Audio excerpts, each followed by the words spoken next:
Good morning प्यारे बच्चों। Class ninth social में economics is going on. Economics का सेकेंड लेसन चल रहा है बेटा। ओके, सेकेंड लेसन में चैप्टर सेकेंड का नाम है पीपुल एज रिसोर्स। हमने बताया था पीपुल एज रिसोर्स मतलब पीपुल ही रिसोर्स हैं। आपको पता है कि resource having a significant role of the human life. Resource के बिना हम किसी भी चीज़ का यूटिलाइज नहीं कर सकते। So we need the resource, we need the resource. अब हम बात करें कि पीपुल एज रिसोर्स का मतलब कल हमने बोला था कि अगर absence of the human so no need of the natural resource. जब हम ही नहीं है तो रिसोर्स का क्या यूटिलाइज है। But at this time over utilise of the resource, overuse और कहना चाहिए ग्रीडी लोग जो हैं वो लालची लोग हैं। Some greedy peoples having a highly resource and then use also. और अगर एक जो नीडी रिसोर्स है, नीडी व्यक्ति है, उसे रिसोर्स की बहुत कमी है। ऐसा तो this is called uneven distribution. इसको अनइवन डिस्ट्रीब्यूशन कहते हैं। अनइवन डिस्ट्रीब्यूशन कहते हैं इसको, अनइवन डिस्ट्रीब्यूशन कहेंगे। तो अनइवन डिस्ट्रीब्यूशन में अगर बात करें हम कि जैसे असमान वितरण इसको कहते हैं। असमान वितरण का मतलब होता है मतलब समानता से रिसोर्स को वो नहीं किया गया। क्या नहीं किया गया? दिया नहीं गया। ठीक है, तो अब हम दो एग्जाम्पल लेते हैं कि रिसोर्स को पॉपुलेशन को ह्यूमन कैपिटल कैसे बनाएंगे। आपने दो एग्जाम्पल ले लिया सकल और विलास का। सकल और विलास के दो एग्जाम्पल जब ले लिए आपने तो पता है Sakal went to school, he physically healthy strong. Sakal जो है बहुत हेल्दी है, फिजिकली स्ट्रॉन्ग है, लेकिन विलास जो है वो do not go to school, वो स्कूल नहीं गया। तो मेरा मतलब है कि कितनी नीड है आज, जो कहना चाहिए कितनी नीड है आज एजुकेशन की, वो आपको बताने चाह रहे हैं। तो नीड देखिए, सकल वेंट टू स्कूल, जब वो स्कूल गया क्योंकि वो पहले से फिजिकली हेल्दी और स्ट्रॉन्ग है, पहले से फिजिकली हेल्दी और स्ट्रॉन्ग है। और आपका जो कहना चाहिए जो इसको जो है no need of the doctor, किसी प्रकार के डॉक्टर की नीड नहीं है। किसको? सकल को। Due to he went to school always, he is very healthy. So और डॉक्टर है कहना चाहिए उस पर फिजिकली फिट है। सेकेंड, विलास स्कूल नहीं जाते हैं, do not went to school, do not go to school. और he was a patient of the arthritis. Arthritis बीमारी है, आर टाइप ऑफ डिसीज। जो पेशेंट है इसको डॉक्टर की जरूरत पड़ती है, डिसेबल है, नहीं जा सकता डॉक्टर के पास। दूसरी चीज, he has not a sufficient amount of money for treatment, तो इलाज के लिए पैसे नहीं हैं। ड्यू टू वह जो विलास है एंगेज है अपने मदर की डोमेस्टिक एक्टिविटी में। He has a brother and a sister, उसके पास एक बहन और छोटी भाई और बहन है, तो वो जो है अपनी मम्मी के डोमेस्टिक काम में हाथ बटाता है। बेटा listen very carefully, watch very carefully this video.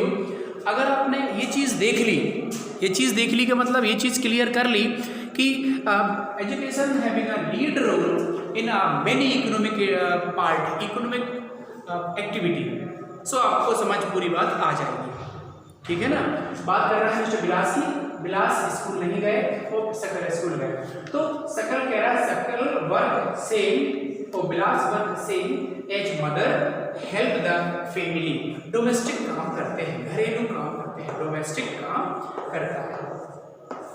उसकी माँ फिश बेचने का काम करती है। So he helped in his mother, her mother, वह अपने माँ के काम में मदद करता है। चलिए ठीक है, परिवार वालों को बहुत अच्छा लग रहा है कि बच्चा बहुत काम कर रहा है, लेकिन कहीं ना कहीं उसके लाइफ पर एक गहरा अटैक होने वाला है। देखिए सकल ने अपनी एजुकेशन पूरी करी और वो कह रहा है सकल ने क्या किया, एजुकेशन पूरी करने के बाद एक required degree computer program, found a job in a private industry. देखिए उसने सकल ने पढ़ लिख कर एक कंप्यूटर डिप्लोमा तैयार कर लिया। जब कंप्यूटर डिप्लोमा उसको जो है तैयार हो गया तो उसको एक डिप्लोमा मिल जाता है, एक डिग्री उसको मिल जाती है। तब इसकी नीड होती है किसी इंडस्ट्री को, किसी फैक्ट्री को। सो उसको एक स्मॉल फैक्ट्री में, एक प्राइवेट फैक्ट्री में उसको नौकरी मिल जाती है। तो देखिए सेटल की बात है, दोनों दोस्त थे, एक ही गांव में, they were living a same village. Mister Vikas and Sakal दोनों रहते थे, लेकिन एक ने एजुकेशन को, एक के परिवार ने एजुकेशन को प्रीफर किया। मतलब Sakal also want to educated, become educated. वो चाह रहा था कि मैं पढ़ूँ, मैं आगे जाऊँ। तो आपने देखा class 9th, listen very carefully, education a weapon, like a weapon. Education एक हथियार है, एक वेपन्स है। ओके तो इसको जो है, ये वेपन्स है, इसको आप कहीं भी यूटिलाइज कर सकते हैं। आपके पास कुछ भी नहीं होगा, फिर भी if you have the education, educated हैं अगर आप, तो आप जो है परेशान नहीं रह सकते, आपको डिस्टर्ब कोई नहीं कर सकता। You have the knowledge, you have the weapon. तो सकल यूज द वेपन, सकल बिकम एजुकेटेड एंड जो है वो कह रहा है कि पूरी उसने खूब वो किया, एनर्जी इन्वेस्टमेंट किया अपने आप पे, सेवरल ऑफ ईयर इन्वेस्ट किए एंड अपनी एजुकेशन उसने और मजबूत करी। और वो एक क्या हो गया, एक कैपिटल बन गया, एक क्वालिटी लेवल उसमें आ गई, लेवल ऑफ क्वालिटी उसमें आ गई। क्वालिटी का मतलब है उसमें काम करने का एक जज्बा आ गया, एक बेहतरीन जो है वो आ गया। तो this is a quality of the labour gaining by Sakal, he earning sufficient amount of money by taking job in the private company or a private industry। तो प्राइवेट इंडस्ट्री में सकल बहुत अच्छे से पैसे कमाने लगे और अपनी घर की, अब उनके घर की जो स्थिति है, एजुकेटेड लोग हैं उनके घर में, तो कहीं ना कहीं उनकी पर कैपिटा इनकम बढ़ेगी। Definitely you know that about the per capita income, PCI जिसे कहते हैं, प्रति व्यक्ति आय बढ़ेगी। अगर आपके घर में ज़्यादा से ज़्यादा लोग एजुकेटेड है, वो घर में नहीं बैठ सकते। और जहाँ अगर अनपढ़ लोग हैं, जहाँ पे लिटरेसी रेट नहीं है, जहाँ पे एजुकेशन नहीं है, तो वो कहते क्या करेंगे, कहीं नहीं जाना, बैठो घर में, बहुत धूप है, आज तो पानी बरस रहा है, आज तो बहुत सर्दी है। They have the many of the reason. तो जो असफल व्यक्ति होता है वो बहाने बनाता है, ठीक है। तो कहीं ना कहीं इलिटरेट अंग्रेज चाहते थे कि भारतीय पढ़े ना, समझ गए, ब्रिटिश चाह रहे थे कि इंडियंस पढ़े ना, रिमोट रहे, बैकवर्ड रहे, है ना, फॉरवर्ड ना हो पाए। इसीलिए उन्होंने कॉलोनियल अधिकार जो है अपनाया और ब्रिटिश में तो लेकिन उनने हालांकि अपने कॉलोनियल व्यापार बढ़ाने के लिए स्कूल खोले थे, लेकिन सबको शिक्षा का अधिकार नहीं था। समझ में आ गई बात। तो नाउ दिस टाइम एक क्वालिटी एजुकेशन चल रही है, क्वालिटी एजुकेशन चल रही है, बराबरी है सबको। तो एजुकेशन का वेपन ऑफ द लाइफ, एक लाइफ का हथियार है, समझिए। अब बिलास ने क्या किया, Bilas work same as a mother, help the family, domestic work, whole life fish selling उसने लगा दी। पूरी जिंदगी उसकी निकल गई मछली बेच बेच के उसने निकाल दी। अब सुनिए मेरी बात को, जब मछली बेच बेच के निकाल रहा है तो क्या कमाई, अपनी मदर के साथ पूरी लाइफ, क्योंकि उसने डोमेस्टिक काम को बढ़ावा दिया। डोमेस्टिक काम को बढ़ावा देने का मतलब घरेलू कामों में लगा। Investment in human resource bye education and medical care can give high rate of return in the future. You know that about the investment of the people, investment on the education gives higher rate of income। आपको पता है कि आपके बहुत respected parents आपकी जो fees दे रहे हैं, this is a investment on itself. Itself का मतलब अपने खुद पर, खुद का मतलब आप पर, अपने बच्चों पर लगाया गया जो पैसा है वो उस पर इन्वेस्टमेंट को कर रहे हैं। कल के दे होप, उन्हें आशा है, they hope that my children, our children gives us a high rate of the income। उन्हें पता है कि मेरा बच्चा, मेरी बेटी, मेरा बेटा कल जाकर हाई रेट ऑफ इनकम में रिटर्न करेगा, ठीक है। तो जो आउटपुट निकलेगा अभी वो इनपुट कर रहे हैं आपको, है ना, ठीक है ना। बॉर्नविटा का दूध पिला रहे हैं आपको, अच्छा खाना दे रहे हैं, अच्छा सोना दे रहे हैं, अच्छे कपड़े दे रहे हैं, खुद क्या कर रहे हैं नहीं पता, खुद वो क्या मैनेज कर रहे हैं आपको, आप उनसे, वो तुमसे नहीं पूछते, लेकिन दे इन्वेस्टेड, आप पर इन्वेस्ट कर रहे हैं। तो कहीं ना कहीं एक जो सफल गार्जियंस हैं, सफल लोग हैं, वो अपने बच्चे पर एजुकेशन के रूप में, मेडिकल केयर के रूप में इन्वेस्टमेंट करते हैं। जैसे लोग MNC में इन्वेस्टमेंट करते हैं, आप अपने बच्चों पर इन्वेस्टमेंट करते हैं एजुकेशन और मेडिकल केयर के रूप में।